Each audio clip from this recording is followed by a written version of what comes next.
You have been listening to a concert by the Ambassador Orchestra in the studios of WEAF, New York. This is WNAC in Boston with studios in the Shepherd Stores. This program was broadcast simultaneously over the facilities of WEAN in Providence and WNAC in Boston with studios in the Shepherd Stores. Stay tuned now for the Yankee Home and Food Show. This is the easy listening spot on your dial. Get some today. News while it is news. The Yankee Network News Service on the air. 1 p.m. Network Edition. Washington. The White House Press Service today informed the New England governor. Came to you from the Boston Garden. This is the Yankee Network.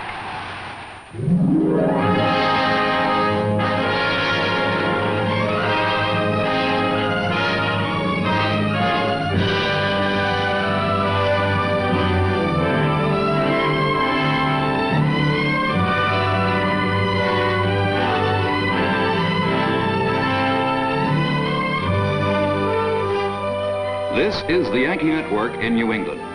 A group of independent radio stations linked together by mutual agreement and telephone long lines for the purpose of simultaneous broadcasts of identical programs. Serving the most highly developed industrial area in the Western Hemisphere, where 2% of the nation's area holds 6% of its population and does 10% of the country's manufacturing. More than 3.5 million people working with an annual per capita income of about $2,000. We're the people contracted for more than $500 million worth of new homes in a year, and at the same time bought almost 400,000 cars. Pardon me if I may interrupt. Before we get saturated with statistics, I'd like to make perfectly clear one very important point. Whatever New England might be statistically, New England is people. So if we're going to understand the area, we'd better meet some of the people and find out what they think about the place they live. Such as the professor here, who's studied New England for a number of years. Professor, if you please. Oh, yes.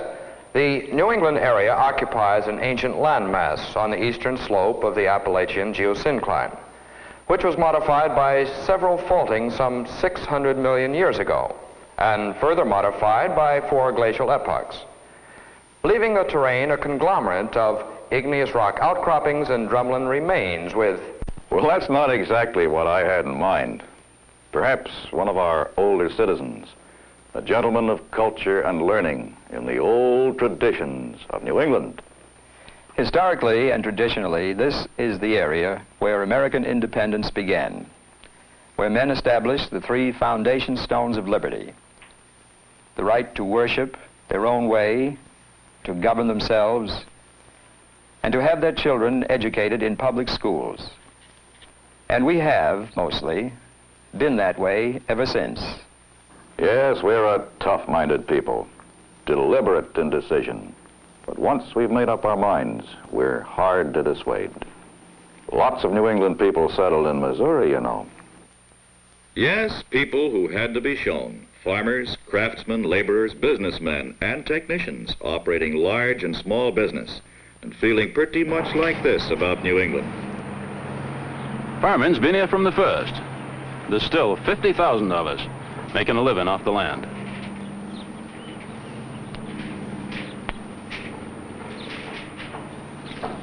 Something about a New England man wants to own his own piece of ground. Even enough to set a house on. These independent people spend the profit from their labor to maintain the highest standard of living in the nation.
one of those people who are always saying things to remember once said, New England is whatever you're looking for.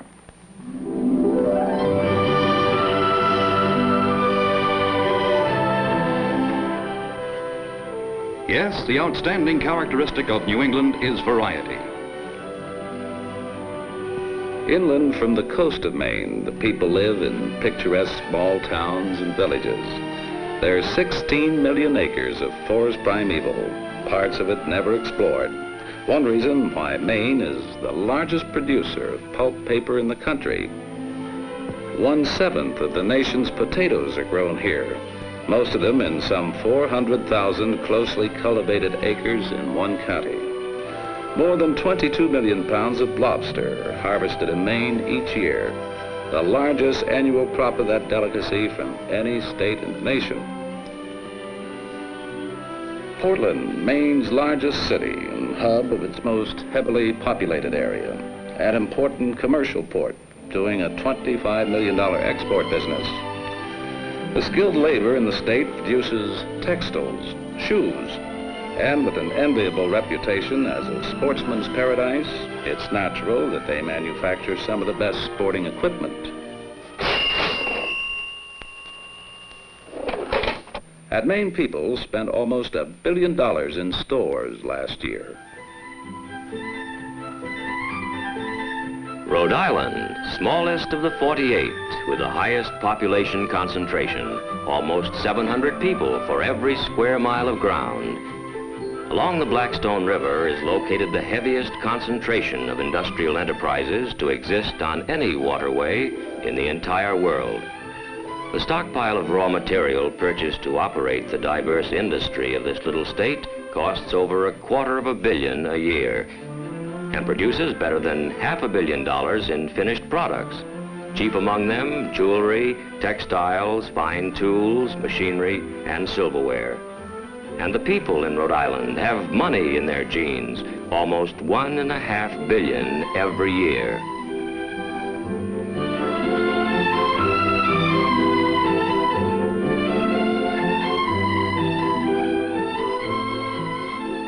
Connecticut, most Yankee of the Yankee states, with an almost perfect balance of rural and urban life, where New York businessmen are at home. There are more telephones per household in Connecticut than in any other state. 91% of the homes serviced. More patents for inventions have been granted to its citizens in proportion to population. Market gardens and poultry farms abound in the rolling countryside, but Connecticut's shade-grown tobacco is the most valuable grown anywhere, producing for the state the highest dollar value per acre of any crop in the country.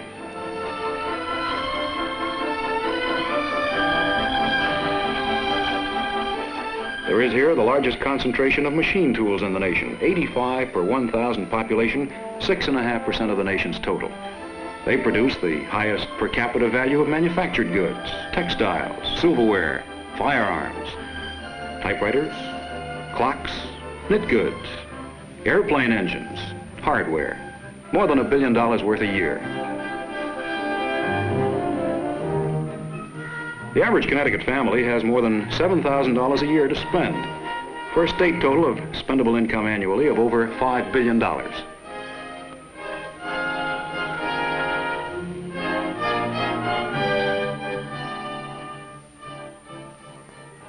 In the state where Ethan Allen and his Green Mountain Boys bewildered the British, maple sugar is a trademark.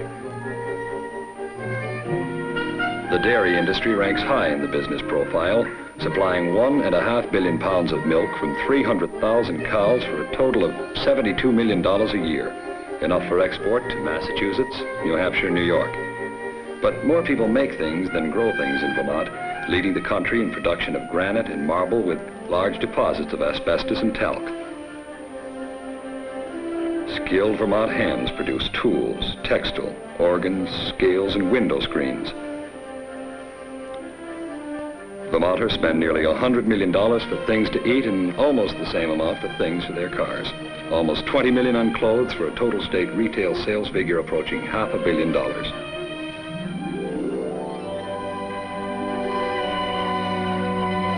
For centuries, he has watched over the state where 80 mile-high mountain peaks and 1,300 lakes, vast forests and almost 300 wooded islands make it one of the leading vacation areas in the country. New Hampshire visitors tarry longer in summer, and ski enthusiasts in winter use some of the finest slopes in the nation. Nearly 1 million vacationers every year swell the 500,000 population. Although 1/3 of the land is in farms and produces more than $70 billion worth of dairy products, hay, apples, peaches, and berries, manufacturing is a more important source of income. Textiles, leather goods, paper, and pulp accounting for 60%, and the rest in wood, metal, stone, and clay products, with electronic equipment gaining rapidly. New Hampshire business gives the New Hampshire people nearly $1 billion a year to spend.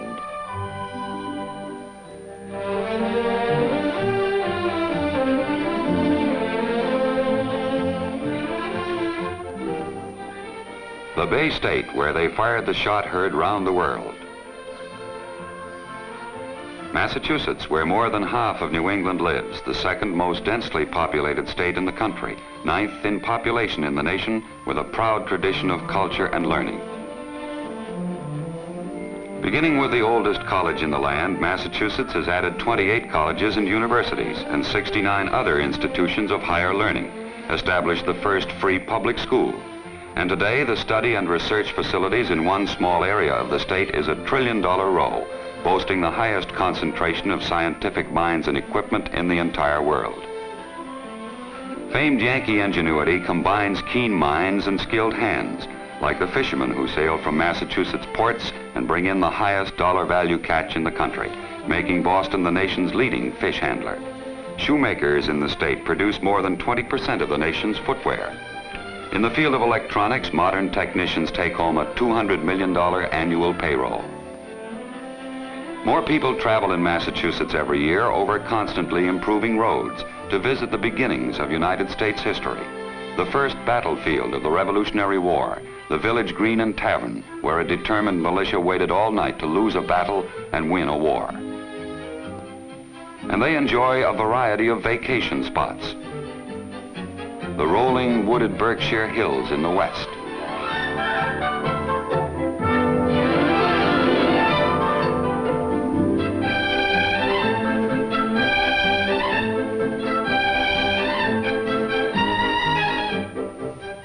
The sand and sea on Cape Cod.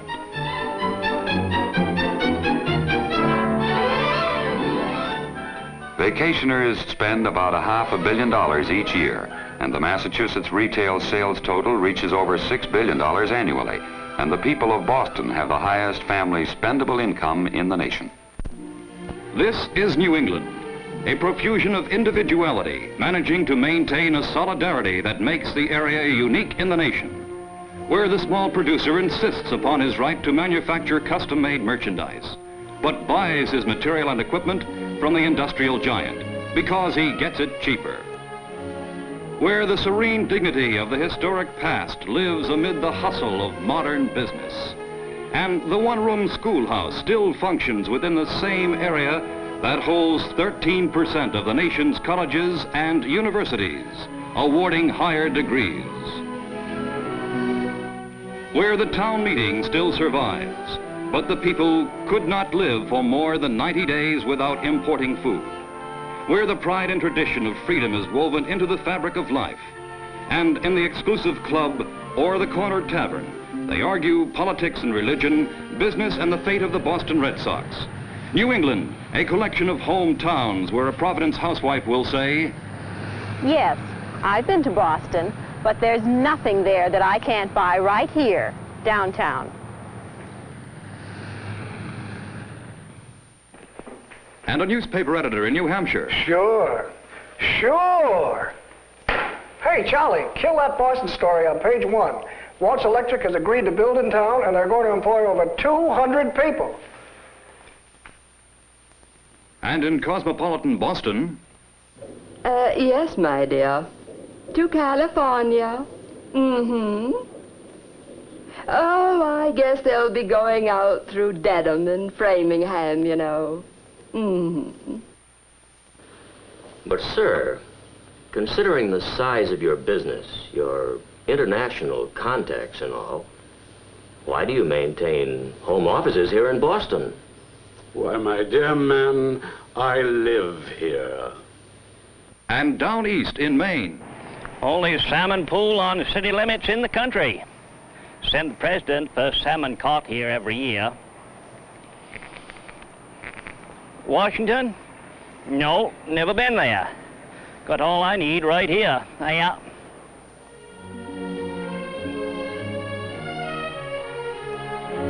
New England, the most provincial metropolitan area in the world. If you really want to reach these people, you go to where they are, to the hometown.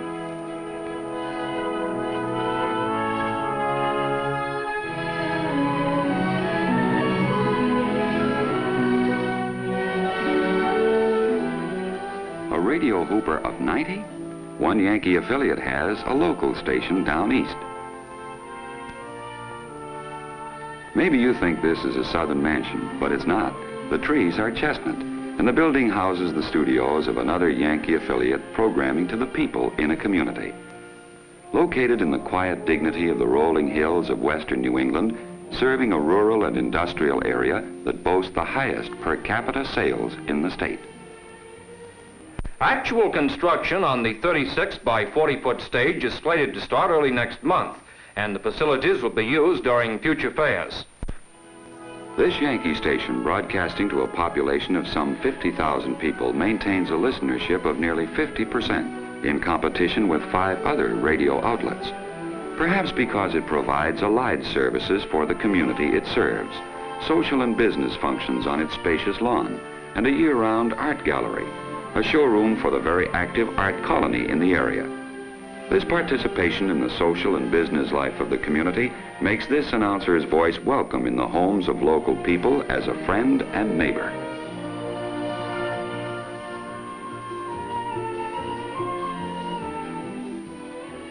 Flying with a crow on a radio beam some 160 miles east by south to the sands of Cape Cod in Massachusetts.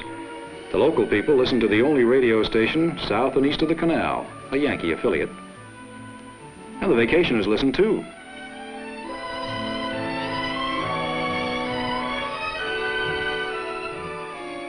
Located on a Cape Cod lane less than a country holler from the Atlantic Ocean, it might be a well-proportioned summer cottage, but inside the professional efficiency of a modern radio station, programs to a population that increases by 800% yearly in some towns, summer visitors of course, customers for the busy shops, in the most popular playground on the eastern seaboard.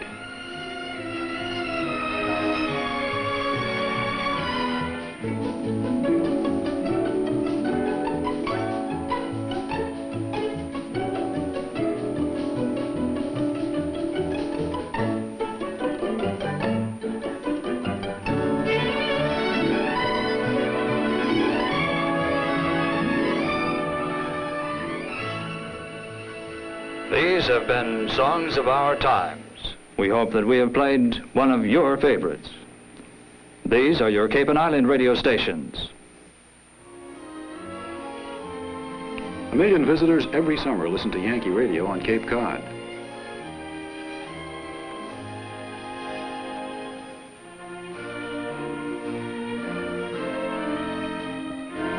Some 140 miles west, according to the crow that flies, in the heart of Connecticut's industrial and financial area, where more than 50 insurance companies gather $2 million and more in insurance premiums each day, more than half the working population is employed in industry.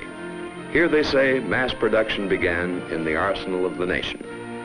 And in the surrounding countryside hard by, some of the nation's most successful truck farms and the best tobacco grown in the shade is gathered in harvest.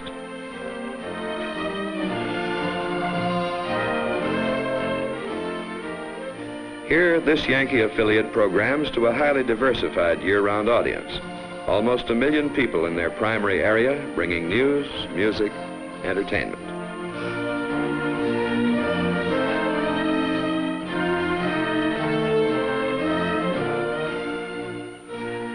Yankee stations serving all of New England. Stay tuned for the news. News while it is news. The Yankee Network News Service on the air. The Yankee Network established the first radio news gathering organization in the nation and maintains a tradition of unbiased news coverage.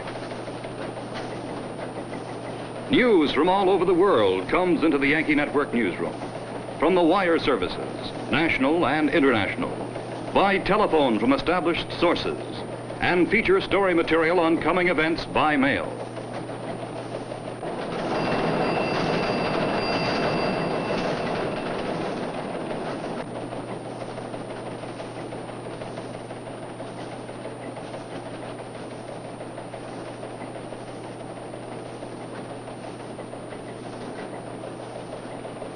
The news is gathered, sifted, checked, rewritten for broadcast. Time and accuracy are the important elemental yardsticks.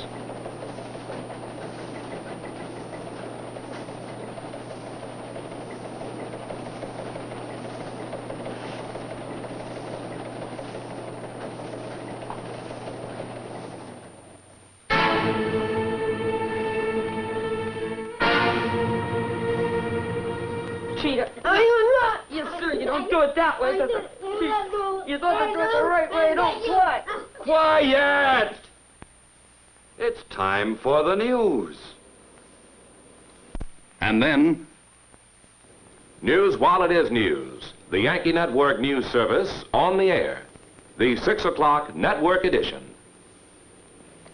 London. The Soviet schooner Saya, claimed by Russia to be the only non-magnetic vessel in the world, has left Leningrad for a 2-month scientific voyage in the North Atlantic. The schooner has anchors, chains, pumps, and compressors made of non-magnetic metal. Vienna. A Vienna newspaper reported today that a Hungarian policeman escaped to freedom with a friend he had arrested for anti-communist activities. The newspaper said the policeman opened the cell and they left the southeastern Hungarian town on bicycles, crossed a cleared minefield, and hitchhiked to Vienna to claim political asylum. This has been the 6 o'clock edition of the Yankee Network News Service. Now, the local news. Granby. yes, if you don't like the weather in New England, wait a minute. Nowhere else are the people so preoccupied with the state of the elements, present and future. Bright skies with some cloud accumulation toward evening. Temperatures will be in the 80s along the coast. Skies will be cloudy today with scattered showers. From Eastport to Block Island, the weather will be... The time is 7:30. Now, your Yankee weatherman. Now the forecast by states for Maine, New Hampshire, and Vermont. Whether at work or at play, going shopping or to the beach, the New Englander wants to know what the weather will be. But what he does about the weather once he knows what it's going to be... Influx of cooler air at higher elevations will produce showers along the coast this afternoon.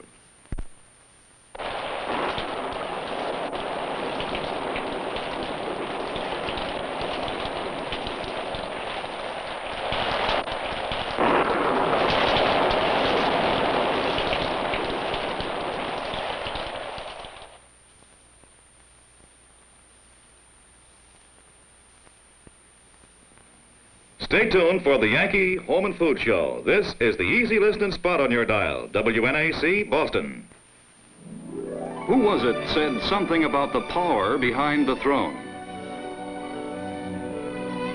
In New England, the power of women has never been disputed.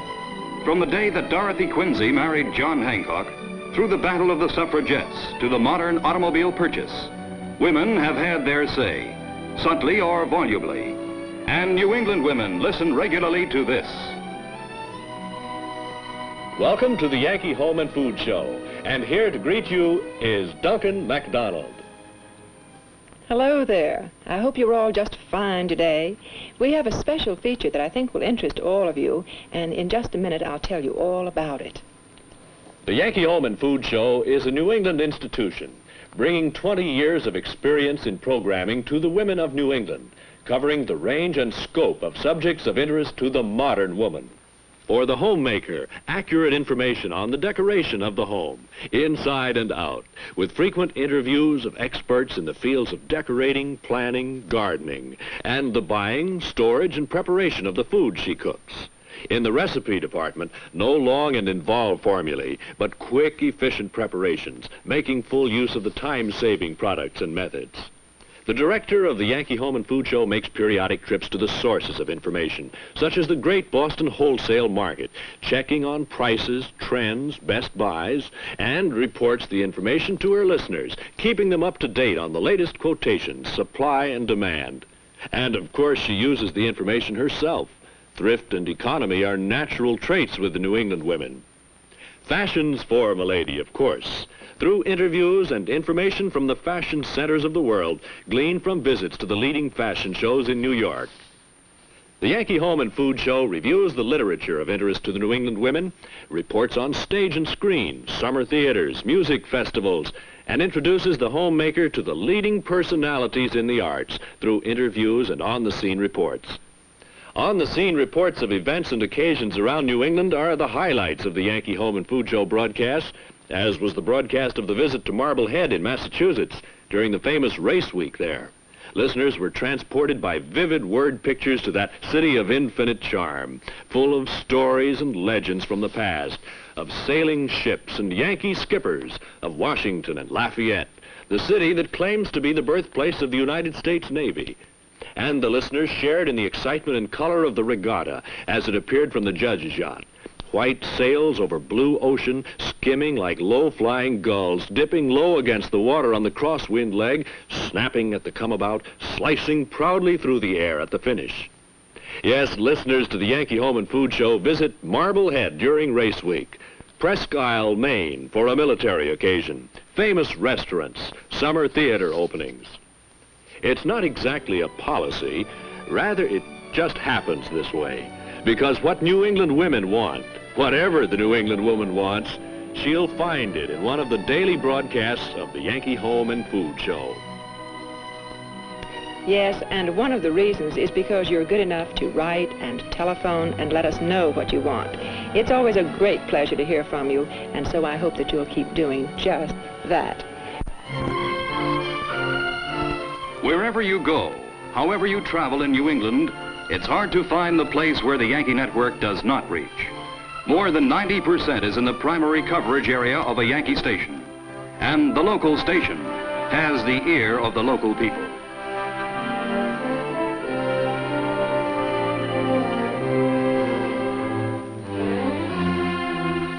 Over 10 million people, men, women, and children, listening to radio in almost 3 million radio homes.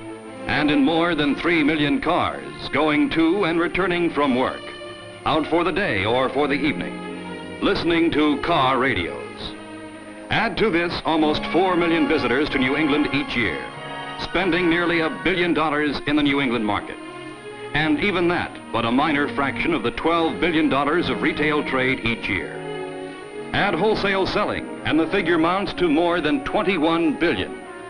$3 billion in food alone.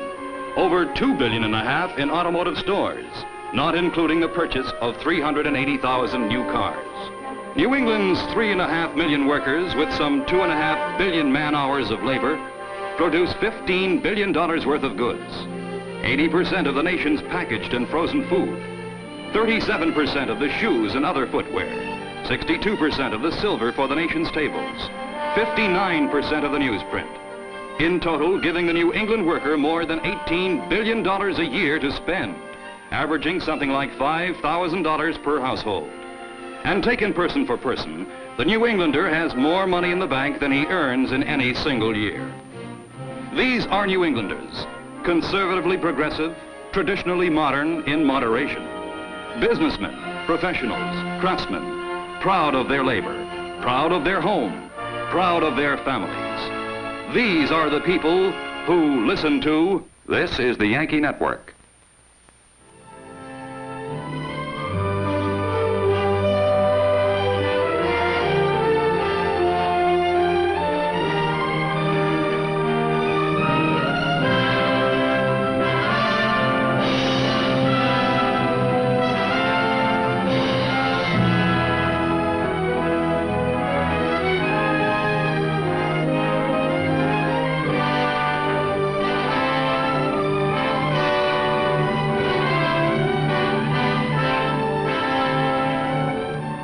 This is the Yankee Network, and only Yankee serves all of New England.